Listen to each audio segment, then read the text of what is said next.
আসসালামু আলাইকুম। আমার আপুরা ভাইয়ারা কেমন আছেন সবাই? চলে আসলাম আপনাদের মাঝে আমি ঝর্ণার সোয়াল থেকে আর একটা নতুন ব্লগ নিয়ে। ব্লগটা শুরু করলাম বিকালবেলা থেকে রান্নাবান্না নিয়ে। তো যাই হোক, এই তো দেখতে পাচ্ছেন আমি কিন্তু চুলোতে বসে গেছি, মাটির চুলোতে রান্না করব তাই। তো প্রথমে আজকে রান্না করব মাংস বের করে নিয়েছি, মাংস দিয়ে আলু দিয়ে রান্না করব ঝোল ঝোল করে। যেহেতু আমার 2 দিন আমার মলবির খাওয়ার আছে, 2 জন মলবি খাবে। তো ওদের জন্য আমাকে রান্না করতে হবে। তো ওদেরকে একটু ভালো মন্দ না দিলে না। তো শাক ভাজি, করলা আলু ভাজি এবং এই মুরগির মাংস আলু দিয়ে ঝোল ঝোল করব। এটা আছে। আর ওই তো দেখালাম আপনার ভাইয়া কিন্তু কাজে একদম মগ্ন হয়ে গেছে। ও নাকি কোয়েল পাখি পুষবে। কোয়েল পাখি পুষবে, অল্প জায়গাতে কোয়েল পাখি হয়। আসলে কাজ করার লোক তো বসে থাকতে পারে না। আর এই তো দেখতে পেলেন আমি এখানে বড়ইয়ের আচার করেছি।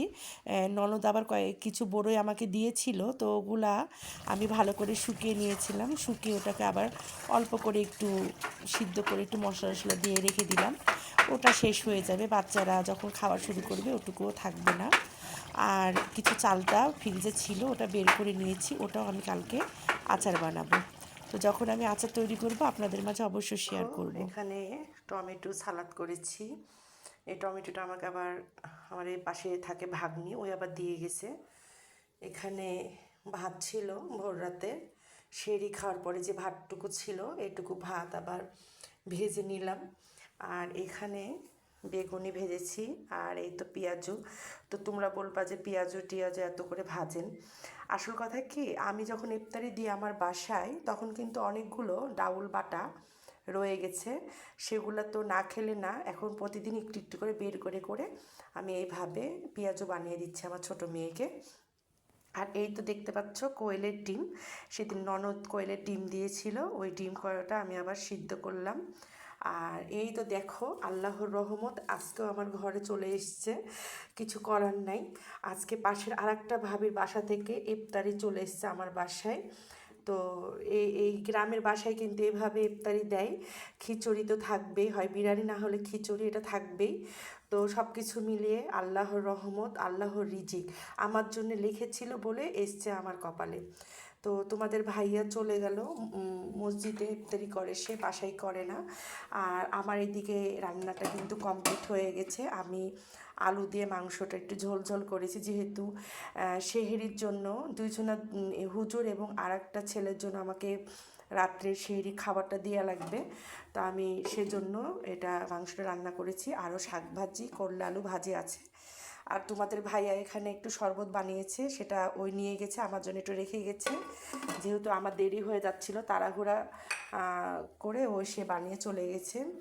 তো সব কিছু মিলিয়ে, আর এই তো দেখো আমার কলা, গাছের কলাটা আলহামদুলিল্লাহ পেকে গেছে ভালোভাবে। তো এখন এই কলাটা, তোমার ভাইয়া কিন্তু দুইটা দুইটা করে কলা খায় আর আমরা একটা করে খাই এই সময়টা। তো ঠিক আছে, আমি ইফতারির আয়োজন অলরেডি কমপ্লিট, এখন আজান দিবে 6টা 9 বাজে। তো সব মিলে আজকে ইফতারির আয়োজনটা আমি করলাম। তো কিছু করার নাই, এভাবেই চলবে। আমি একা বসে বসে ইফতারি করব আমার মেয়ের সঙ্গে। আর এখানে টমেটো সালাডটা আমার খাওয়া লাগেই, সালাদ হলে ভালো লাগে বিশেষ করে। তো যাই হোক, দেখতে থাকো আজকের ভিডিও, আর অবশ্যই লাইক কমেন্ট শেয়ার করবা। দেখতে পেলে সব নিয়ে বসে পড়েছি। এই তো দেখো খিচুড়ি এখানে আছে, এগুলো সব আমি ভাত ভেজেছি, ভাতটা নষ্ট করবো না, এখান থেকে একটু খাবো। একটু মাংস খুলে নিয়েছি, এখানে সব আছে। আলহামদুলিল্লাহ সব কিছুর জন্য আল্লাহর কাছে কোটি কোটি শুকরিয়া, যে এত ভালোভাবে আমাদেরকে এত সুন্দর সুন্দর নিয়ামত খাওয়ার সুযোগ করে দিয়েছে আল্লাহ। তো ঠিক আছে, এখন আমি ইফতারি খুলবো, মানে রোজা খুলবো। তো এখন রাখি, পরে আবার কথা হবে।